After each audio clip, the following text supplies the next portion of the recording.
I'm really excited today to have Michael Burch-Pessis join us here in OBDA Conversations. He has been involved with Oregon Music Educators National Conference. He is a past president of the Oregon Band Directors Association, and he's also the Oregon chair of the College Band Directors National Association and a charter member of the Oregon chapter of Phi Beta Mu. Michael, thank you so much for being here today. Thanks for the invitation.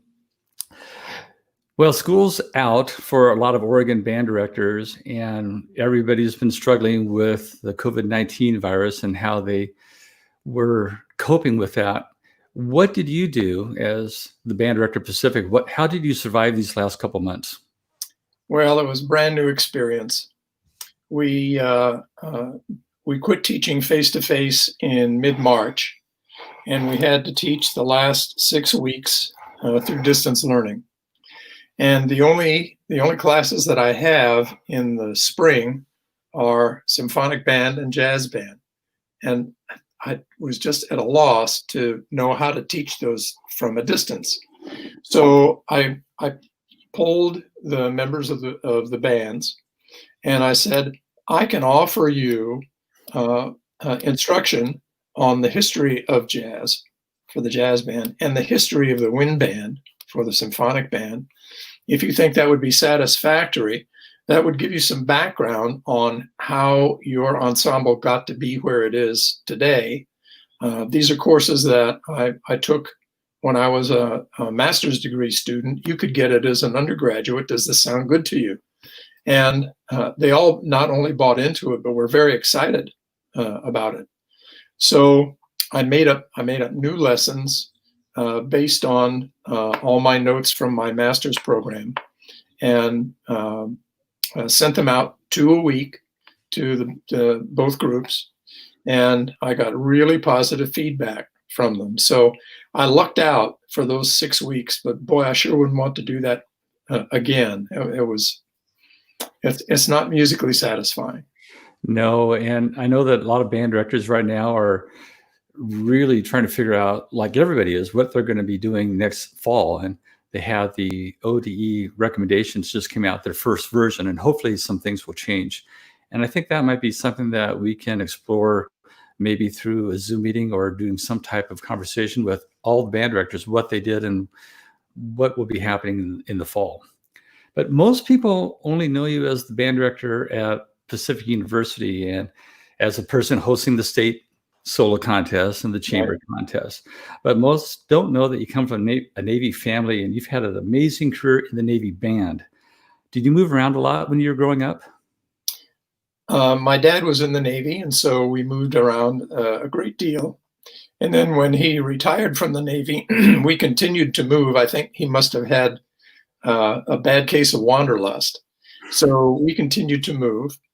I lived in Arizona, I lived in Kansas, and I ended up in Colorado, which I still sort of consider my home state, even though I'm an Oregonian now. And I was in band and choir from the 3rd grade on. I was in both band and choir. In the 3rd grade, it was just rhythm band, you know. What do you mean by rhythm band? You bang and clang on percussion instruments. Okay. And then in the 4th grade, then I actually got into a band. And by the time I started in 4th grade band, I had progressed to the trumpet, but that was not my first instrument. My first instrument was the accordion. Really, I'm in 1st grade, and I can't remember if it was at the beginning of 1st grade or the second half of 1st grade, but I was either 6 or 7. And my dad came in very excited one day, and he said, "Michael, how would you like to play an instrument?" And I said, "Great," because my dad was a music teacher, and he had his own music studio. And I could hear all those sounds coming up from the basement, and I thought it would be great if I could do that. So I said, "What would you like me to play?" And he says, "Just a minute. it's out. I have it out in the hallway. Let me go get it. So he left the room and he came back in with a full-size accordion. Now I'm in the first grade. I can barely see over the top of the thing. And and he said, I've made arrangements for you to have 6 weeks of lessons on the accordion. I said, oh, are you going to give them to me? And he said, no, I have a teacher for you. Well, a teacher was clear across town. So I had to take the bus to my lessons. First grader taking the bus with an accordion. Yes, in the 1950s, this was not unheard of. So I would load my accordion into my little red wagon, trudge off to the bus stop, and give the driver a note from my dad saying, let my son off at such and such a street so he can take his lesson. So I went to my lesson. I did the squeeze box for 30 minutes and got back on the bus and came home. This went on for 6 weeks.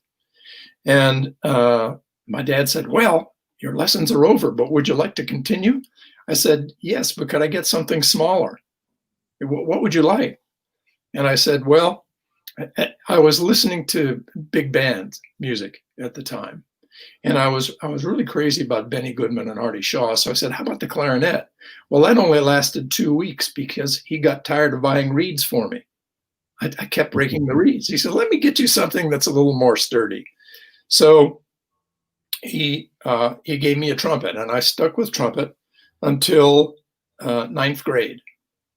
And 9th grade, I auditioned for the varsity band, and I got in.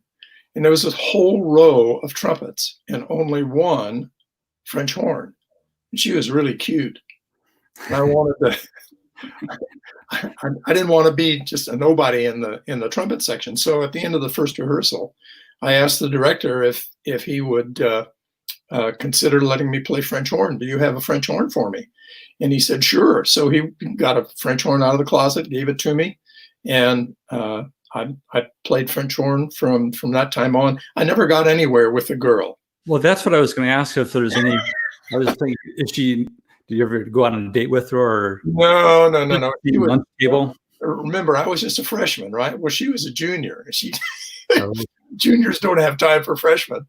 So I got to smell her perfume all year, but I never got anywhere with her.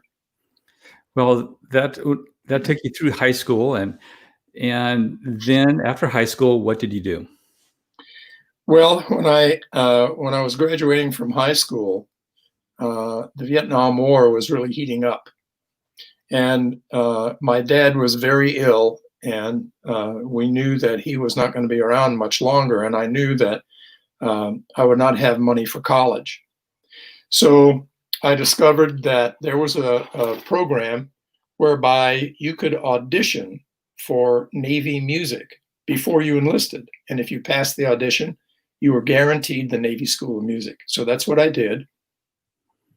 I joined the Navy, and the idea was I'm going to do 4 years in the Navy, and I'm going to get out and use the GI Bill to become a teacher. I knew from the time that I was in 9th grade, same time that I tried to get in with a girl French horn player, I knew that I was going to be a teacher because I had a very influential English teacher.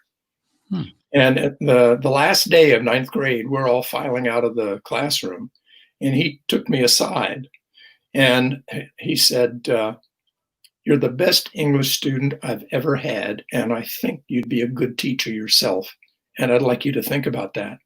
And really, Dave, that was a seminal moment for me. That was a life-changing moment. And I really revered this guy. So I said, well, I'm going to be an English teacher. And then I joined the Navy, got into the music program. And when I got to the Navy School of Music, excuse me, I found myself surrounded by symphony caliber players. And my learning curve just sped up.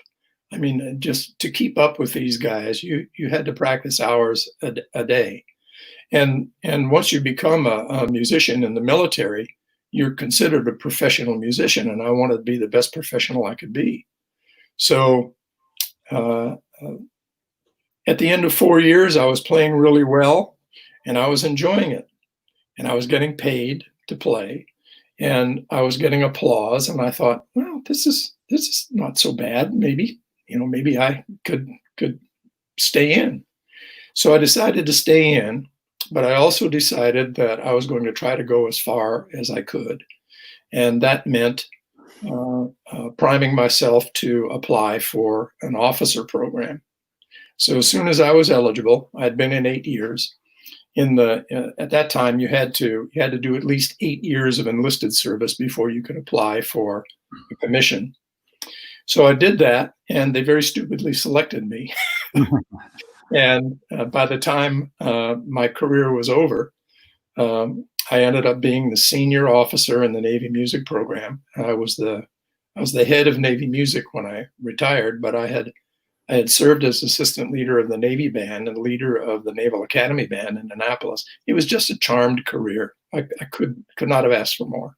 Yeah, I was looking with my notes, and I'm going to get to those in a second. It's really amazing what you accomplish by just the stroke of luck to audition for the Navy Band and get in. And if you would have not got in on that audition, who knows what would have happened?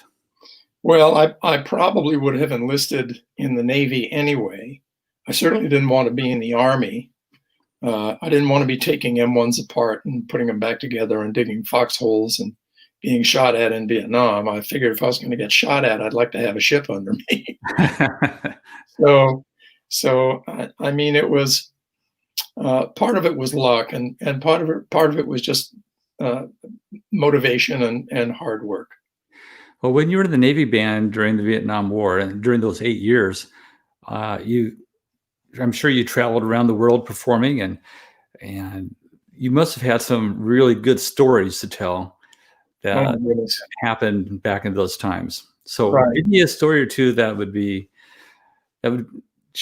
just have a lot of fun with. Well, when I graduated from the Navy School of Music, I got sent to a band in Newport, Rhode Island. And there was a veterans hospital not far away in Brockton, Massachusetts. And we got the call to put on a concert at this veterans hospital. So we got in the bus, we went to the hospital. One of the pieces that we were supposed to play was called The Shriek of Araby. And it was a takeoff on The Shriek of Araby. And the last chorus was a Dixieland group playing The Shriek of Araby. And those who were not playing were going to stand up and shoot paper airplanes across to the audience. So we got to that part. And fortunately, it was the last piece on the program. We got to that part, and several of us had made paper airplanes, not out of 8.5 by 11 paper, but out of large score paper. And so we stood up and we tossed those big airplanes out into the audience, not realizing that several of the veterans who were in the audience were suffering from shell shock and PTSD, and they saw those airplanes coming up, and they just went ballistic. So I was so ashamed and embarrassed, and I told the leader, "I'm so sorry. I had no idea that was going to happen." None of us had any idea that was going to happen. And so the orderlies at the VA took care of all the guys who had been unintentionally traumatized by these well-meaning Navy musicians, and they invited us back. Well, that's good. They invited us back, but they told us to leave the airplanes at home. Yeah, I think so. When did you start conducting a band? Because I know you're playing French horn for 8 years, and you went into officer school, and I guess at that time you got your bachelor's degree. At that time, I'll have to explain that in a little greater detail. I actually started conducting while I was still an enlisted player. The chief in charge of the band had to go into the hospital for some minor surgery, and he put one of the senior petty officers in charge, a guy that I knew really well. And I asked him if I could conduct a march in rehearsal, and he said sure. And man, I was bit. The bug really bit me, and And in the program that I was in, you don't have to have a degree in order to receive a commission. I got a commission as a warrant officer, and my duties were limited to that of music. And when I became a warrant officer, they put me in charge. My very first band as an officer was a brand new band that had just been put together in San Diego for the express purpose of helping recruiters get into the high schools. Because there was a lot of anti-Vietnam sentiment at the time, and the recruiters were having a hard time getting into the high schools. But the schools were very happy to let a military band come in and do a free assembly for the students. So the recruiters would set up tours for us through the director of Navy recruiting. And we start in San Diego, and we went all up and down the West Coast. In fact, my first time in Oregon was on one of those tours. We happened to be here during the Parade of the Tall Ship. And we did such a good job for Navy recruiting that at the end of my 3-year tour, the recruiters didn't need us anymore. They were in the schools, and so the Navy disbanded that band and sent everybody off to other Navy bands elsewhere. Well, you talked about this earlier when you said you eventually became the Navy's senior bandmaster. I'm reading this. You're head of the Navy's music program. You were the assistant leader of the Navy Band in Washington, D.C., and the director of the Commodores, the Navy's official jazz ensemble. Is that right? That's right. So what does the Navy's senior bandmaster do? Well, I should explain a little bit about the business with the Commodores, because as you know, French horn players don't have a whole lot to do in jazz band. But in that first band that I was in Newport, Rhode Island, you know, Newport is home to the Newport Jazz Festival, and that was a kickin' jazz band. And they spent most of their rehearsal time playing jazz. And I knew that I had to get smart about jazz if I didn't want to get left in the dust. So I sat in on every rehearsal, and all the things that I learned during those rehearsals, those are the same techniques that I use now when I run my own band. And that really stood me in good stead when an opening came up in the Commodores, and the leader of the Navy band asked me if I'd like to lead the Commodores for the remainder of my tour. I had already done 2 years at the Navy band as the third leader. And I spent my last year as leader of the Commodores, and golly, what a great experience that was. It sounds fantastic. And I'm sure that with all those groups, and these were based, at least some of them were based in and around Washington, D.C. Right. So you must have had some great performances with some of those groups and played for some, I would think, important people or famous people. What were some of the most memorable performances that you had in the Washington, D.C. area? Well, the premier military bands for all the services are in Washington, and there are certain places that they all play. They take turns, and I did a concert on the East Lawn of the White House, where we essentially did West Side Story with concert band and singers, and the audience was shoulder to shoulder. That was certainly one of my highlights as a conductor in Washington, D.C. But there are two events in other bands that I really have to mention. One was my last assignment as an enlisted player. I was stationed in Italy, and it was sea duty, and the flagship went to Dubrovnik, Yugoslavia, and the public affairs officer had set up a concert for the band that was going to take place in the town square in Dubrovnik. So we went there, not really knowing what to expect, and the square was huge. It's almost the size of Pioneer Courthouse Square. And on 3 sides of the square, there were apartment buildings with windows facing the square. And so we got there about an hour and a half before we were supposed to play, and we set up and we went off to get something to eat. And when we came back, we could hardly get to the bandstand because the crowd was so large. Really, Dave, they were shoulder to shoulder, and people hanging out the windows of those apartments to listen to us play. So we were supposed to play for an hour, and we got such wonderful applause. I said to the guys, "Well, let's do an encore." So we did an encore, then we did another, and we did another. So we played everything in the book. And our hour concert turned into a concert that was just over 2 hours, and everybody's chops were like hamburger, and they didn't care because the audience response was just so wonderful. And the other concert that really sticks out in my mind was when the ship was in Okinawa, and the Public Affairs Office scheduled us to play at the leper colony in Okinawa.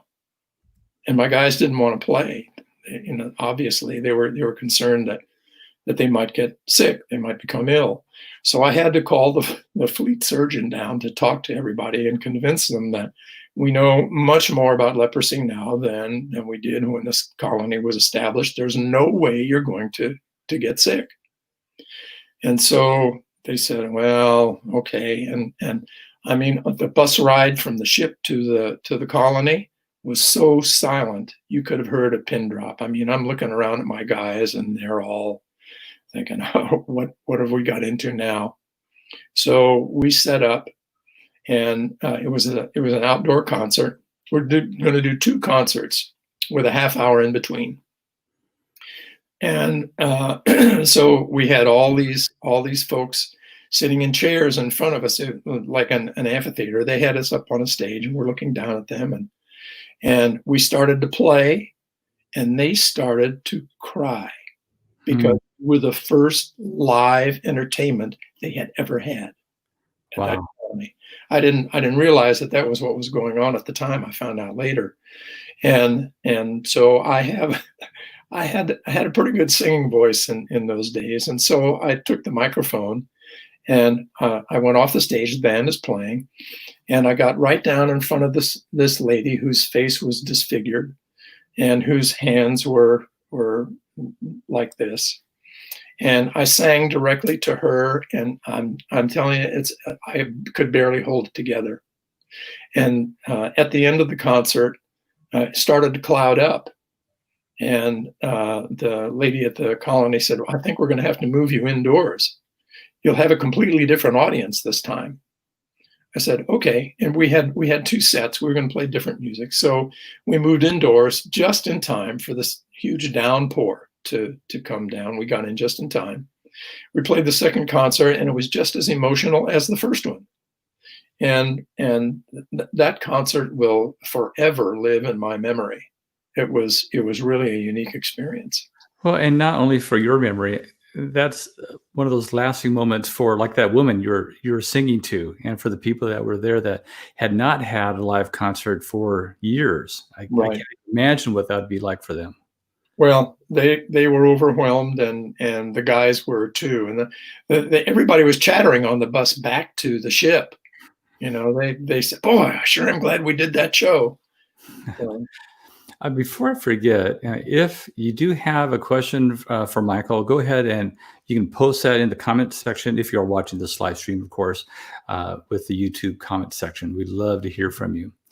What part of your career did you start conducting the U.S. Naval Academy Band? I had progressed in promotions to the rank of lieutenant commander, and the leader of the Naval Academy Band was getting ready to retire, and the head of the Navy music program, who's the person who writes the orders for everybody to transfer to one place or another, called me up and said, have you bought a house where you are now? I said, no, but I'm looking. He said, don't buy one. He said, I think I'm going to have to transfer you to the Naval Academy.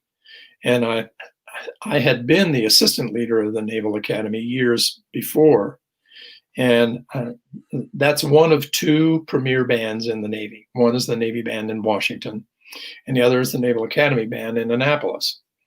And I said, I'd love to go to the Naval Academy. He said, I'll have more information for you in about 2 weeks. Sure enough, 2 weeks later, he called me up and said, I'm going to issue you orders for next month to go to the Naval Academy. I said, okay, I'll be ready. And so I got there, and the band, when I walked into the band room, the concert band was rehearsing with the officer that I was going to replace, and I thought, oh, these guys are so good. I hope I can measure up. I hope I can be the kind of leader that can add just a little more musicianship to this group. I mean, that was by far my favorite tour of duty, because I was there for 4 years, and the guys were, you could put any piece of music in front of them, and they Now, could were these- read it almost at sight. I'm sorry. So the people in the Naval Academy Band, were they all cadets? Were they all? No, they're not cadets. They're professional full-time Navy musicians who are stationed there to provide musical support to the academy. Okay, and So- I didn't know that. When I heard that it was a Naval Academy Band, I was just thinking it was like a regular college, and they would get the cadets who could play an instrument. I didn't realize that they were all professional musicians or part of the Navy music. Yeah, they're all just like I was when I first enlisted. They're all professional full-time musicians, but you have to pass a really rigorous audition to get into that group, because for the players in the band, that's permanent assignment. Once they get there, they can do a whole career in that spot. And the thinking on that is that the longer the players are together, the better they sound. And that's the case with the Navy Band in DC and the Academy Band in Annapolis. But no other Navy bands are like that. So when you're with the band in Annapolis, where did you travel to? I would think you wouldn't travel down to Washington since there's already a band there. No, we didn't. We didn't go to DC very much. We stayed to the east, pretty much, of Washington DC. I would say that one of the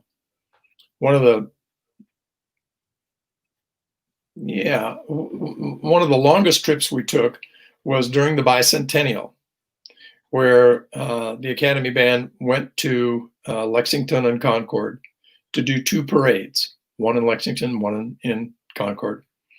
And the first parade was 7 miles long, and the second parade was 9 miles long. So the guys marched 16 miles that day, and at the end of the second parade, it sounded just as strong as they did in the first march. I mean, those players were phenomenal. They were just fantastic. Well, now, what was the last assignment you had in the Navy? I had finished my tour at the Naval Academy, and I got assigned to be the head of the Navy music program in Washington. And that person is the one that handles all the personnel matters, all the money. I was in charge of an $8.8 million budget.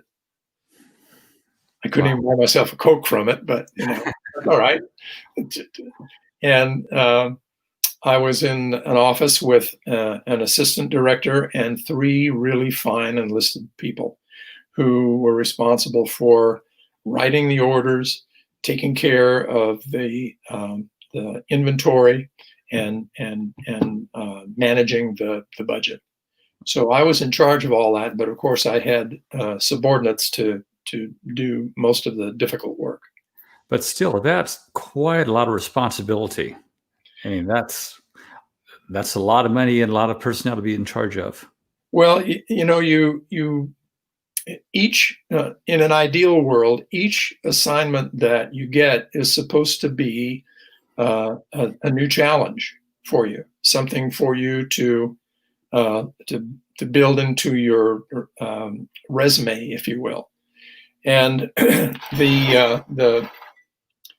had not thought that my final assignment would be as head of the Navy music program, because not too many people know this, but in November of 1994, I was named to be the next leader of the Navy band in Washington. The leader was getting ready to retire. And at that same time, I was coming up for consideration for promotion to captain, which is the highest rank that a bandmaster can hold. And I found out that there were 18 in my category that were up for promotion. I was the only band director, and they were only going to select five out of 18. I thought my chances can't be very good because I don't have a warfare specialty. And sure enough, the promotion list came out. My name was not on it. So I did not get the Navy band. They gave it to another officer, and I had to retire because that's the way it is in the military. If you don't get promoted, you have to retire. Well, fortunately for me, I had finished my master's and doctoral degrees in Annapolis and as head of the Navy music program, and I was all ready to teach at the college level. And I put out about a dozen resumes, and Pacific invited me in for an interview, and I guess I said the right things because I'm still here. Wow, that's fascinating. I had no idea, and that's one of the reasons I like doing this, talking with all you amazing band directors, finding out these things. It's really quite remarkable, and to our benefit that you did. I'm glad you didn't get the promotion. now you're here with us, and I get a chance to spend some time with you. So you got into Pacific, and one of the things that I found interesting is that you've done a lot of research and written books about music of Canadian and Australian composers. So what got you interested with writing about the Australian and Canadian composers? Well, my interest was really in research. You get in your master's program, you get a course in research methodology, and I was not looking forward to it. But I had a marvelous teacher who really got me interested in digging around and finding information that she had assigned to me and to the other members of the class. And when I came to Pacific, it was really clear that in order to get promoted to full professor, you had to meet certain academic requirements, and one of them was to publish an article in a peer-reviewed journal, or to write a book, or some significant contribution to scholarship. And so the idea to do a book on Canadian music came up when I went to Canada to adjudicate a festival where the larger bands had been encouraged to play a Canadian piece of music, a piece by a Canadian composer, or one that had to do with Canada, even though it might not have been written by a Canadian. And I was actually embarrassed to discover that, and up to that point, I thought I knew band literature pretty well, but I did not know any of that Canadian music. And it was so well written and so tuneful, I thought, I have to learn more about this.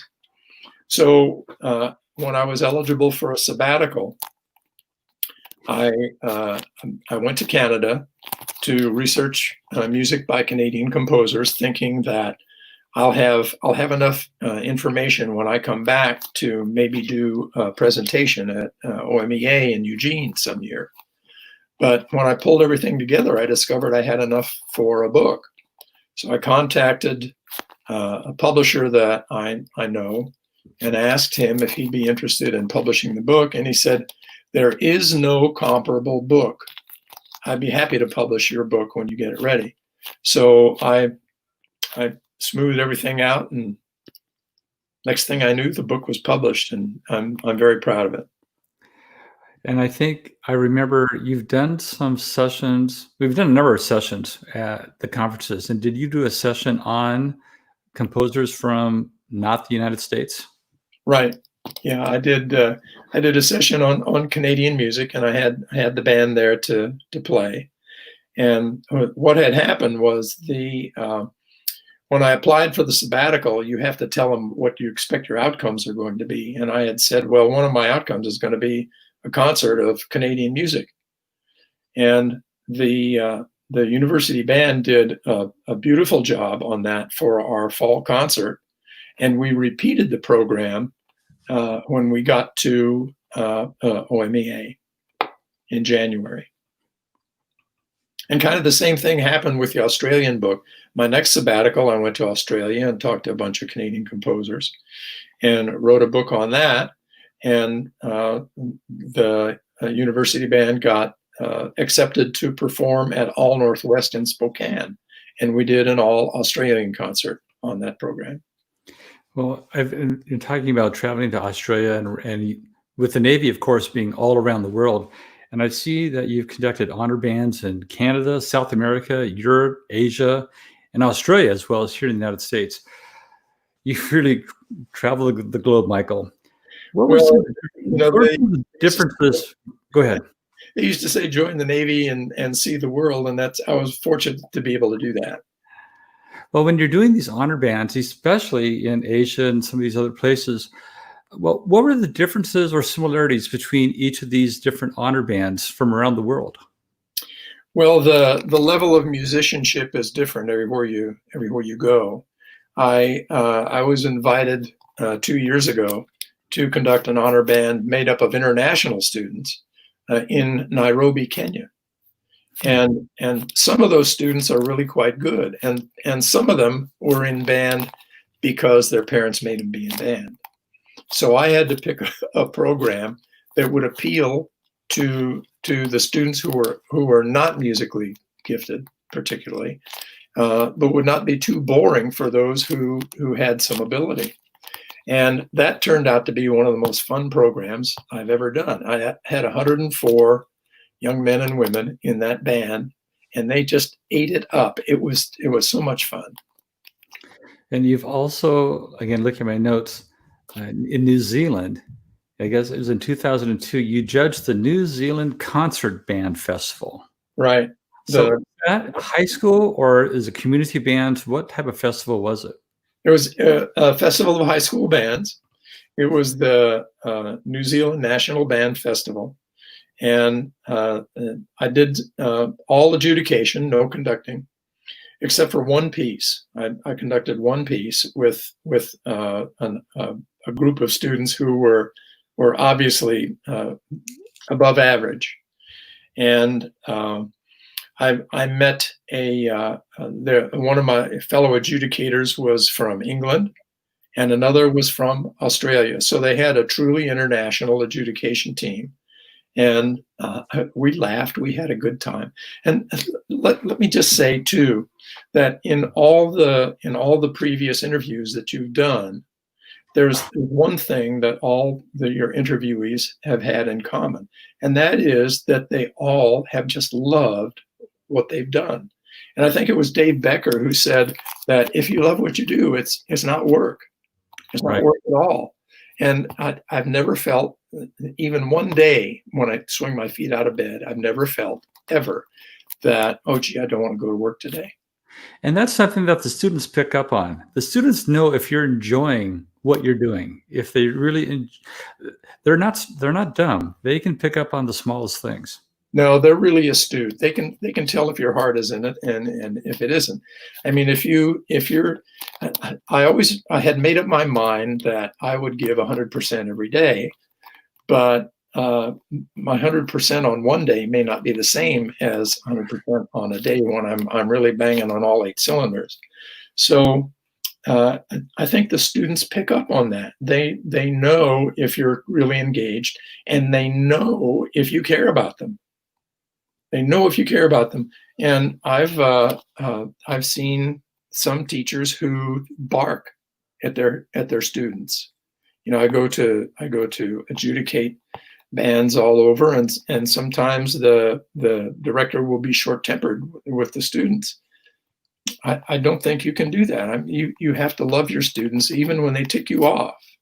Right. You have to let them know that you're there for them, that you're willing to be the adult in the room, not raise your voice, and be as positive an influence as you can. I mean, some of the things that I did when I was in the Navy, when I was in front of band in the Navy, I would never do with a young, impressionable student.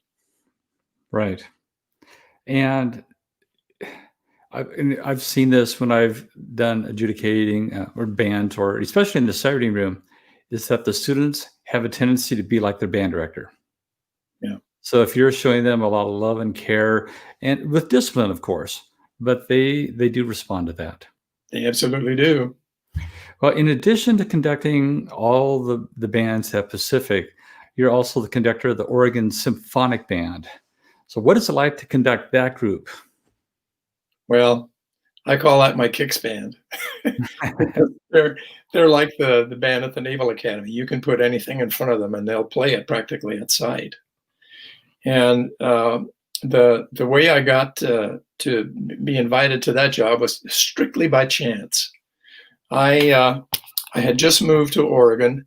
Jane and I were we had arrived on one day, and we immediately went to Fred Meyer, and we bought an air mattress because our furniture hadn't arrived. So we were renting a house and sleeping on an air mattress and making do and living out of a suitcase. And I had shipped a box of books ahead of time to the university, and I knew that they had arrived. So I told Jane, well, I'm going to go to the university and put this box of books in the bookcase, and I'll be back. So while I was putting the books away, the phone rang. And the lady on the other end says, "Is this the new band director at Pacific?" I said, "Yes, this is Michael Burch-Pessis." She said, "My name is Connie." Golly, I can't think of her last name right now. But she says, "We're putting on Man of La Mancha at Theater in the Grove, and we need a music director. Can you help us?" I said, "Oh, no, Connie." I said, I just arrived. I'm still getting used to time on the West Coast, and we're living out of a suitcase, and so I don't think I can be your director. And I said, "Who's directing now?" And she said, "Well, we have a pianist, but she's having a little bit of trouble with some of those rhythms. You know, Man of La Mancha is very rhythmic." And so she said, "Well, if you can't be our director, could you come over tonight and help us out a little bit?" I said, "Well, sure." I had done La Mancha before, so I knew what it was all about. So I went home and I told Jane about the call, and she said, "Don't you dare agree to be conductor of that show." I said, No, honey, no, I'm like this. No, I'm just going to help him out for tonight." And so I went there, and honest to goodness, David, it was it was really it was a disaster. I learned that the reason the conductor wasn't being very effective with the pit was because she was at the back of the pit. She was playing piano in the back. I mean, you can't see any conducting gestures if the conductor's behind you. So I helped him out a little bit, and Henry Dietz was playing oboe in the pit at the time. And tell us who Henry Dietz is, in case I don't know. Well, Henry is a retired band director here in Oregon, wonderful reed player, and he was the president of the board of directors of Oregon Symphonic Band. Well, of course, I didn't know this, so I'm helping them out. I'm talking to the cast. I'm helping the band, and I looked at my watch, and it was 11:30, and I had promised Jane I would be home at 10. And I thought, oh my gosh, I'm really in trouble now. So I said, "Well, guys, I'm sorry. I hope I've been helpful, but I have to leave." And as I was leaving, Elburn Cooper's wife, who was playing flute in the band, in the pit, I was leaving, she reached up and grabbed my arm as I was leaving, and she looked up at me with this pleading look in her face, and she said, "Please help us." And I said, "Okay." So it's after 11:30. I'm getting home, and I as soon as I walk in the door, Jane is so perceptive. She says, "You took that job, didn't you? You agreed to do that band." I said, "Well, yeah, I had to do it." And it happened that one of the major players in the cast was a physics professor at Pacific. And so he spread the word about me before I ever had my first day of classes. I went to the first day of teachers' meetings, and everybody there knew who I was already because Tom Griffith had told them, "Oh, wait till you meet the new band director." So thank goodness Jane forgave me, and Tom Griffith really helped me get settled at Pacific. We're getting close to our time, so to speak. And again, if anybody has a question, feel free to write it in the comments section. There's a couple of people that posted some things I'll talk to you about afterwards. They just wanted to say how much they appreciated you, Michael. Oh, bless their hearts. What, if you had to pick one piece of music that you conducted throughout your entire career that really made the goosebumps stand up on your arms, what was it? Wow. Could be Russian Christmas Music by Alfred Reed. That was one of Alfred's first pieces. He actually wrote that when he was still in the Army. And I mean, every time I even just think about that piece, I get the hair on my arm stand up. Mm-hmm. But when I first got to Pacific, there was no way the band was prepared to play anything like that. In fact, my first rehearsal at Pacific was an unqualified disaster. When I had gone to Pacific for my interview, I had a band of about 40 or maybe 45 players. But when I got to my first rehearsal, there were only 19 players there, and 7 of them were flutes. Oh, no. So to say that the band was out of balance was really a mess. And so I asked one of the seniors there, I said, "Where is everybody that was here last year?" And they said, "Well, they're waiting to see how you do before they join." I said, "If they don't join to see how I do, I won't be doing very well." So I think one of the things that I had to overcome was simply the fact that my predecessor was so good. I had a terrific turnover from Chris Bruyere, who had been the band director before. Chris went from Pacific to Mount Hood Community College to be a dean there, and he was greatly loved. And I knew I had big shoes to fill, but I didn't realize that they were waiting for me to either stand up or fall before they said, "Yeah, we'll be on your team." So I went to the admissions office and I got the names of all the band members that had not graduated, and I went knocking on dorm room doors. Mm-hmm. And I had very few freshmen in the band because naturally Chris had not done a great deal of recruiting before he left. So at the end of the year, I ended up with 33, which is a whole lot better than 19, and the balance was much, much better. So this last year, the band was 56. Oh, wow. That's really, you've got to feel good about that. I really do. And they're all terrific young people too. When I had the opportunity to come in and conduct your group a couple of times when you had another commitment, and I was always amazed on how not only were they good musicians, but they're good people. Yeah, we seem to attract a remarkable cadre of kids to Pacific, and it's my blessing to have that happen. Well, but then again, like I said before, students they act like their band director. They meet the band director's expectations.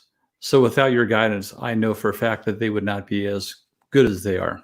Well, thanks very much. I do feel like You need to challenge them without overwhelming them.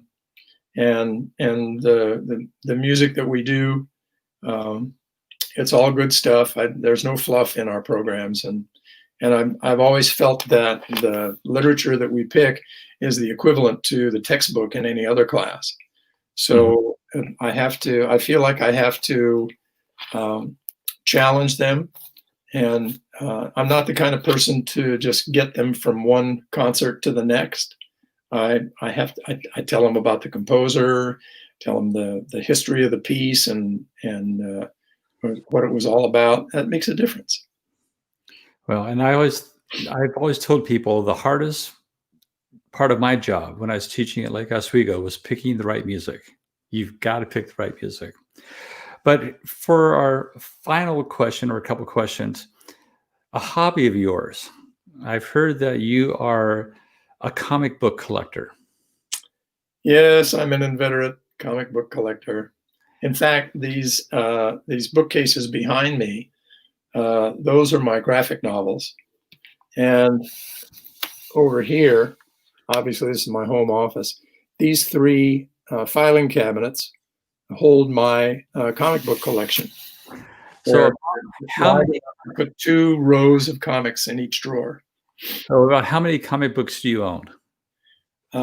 Just over 5,600. 5,600? Wow. I don't know any better. With all those comic books, if you had to pick one favorite comic book, what would it be that you have in your collection?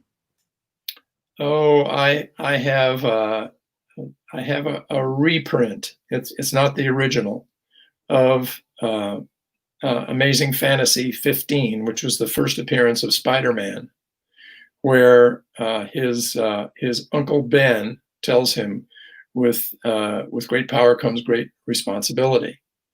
Well, that's where Budweiser got that saying. Well, it was in a 1950s comic. Yeah, they ripped that off. I'm sure they're not paying royalties for that. No, I'm sure if Stan Lee were still alive, he would still be cussing them under his breath. But I don't collect for the purpose of reselling. I collect because I'm interested in the comic, and it has to have good art, and it has to have a storyline with character development. If it's all just Hulk smash, then that doesn't hold any appeal for me. It has to have good art and good storyline. Well, good art, good storyline. That also sounds like something you'd be teaching with your band. So, Michael, thank you so much for taking your time this afternoon, being here with me. I really enjoyed speaking with you. Thanks again for the invitation, Dave. This was fun. And thanks to everybody else who actually have watched this live stream, or if you're watching this later on, thank you for making this all possible.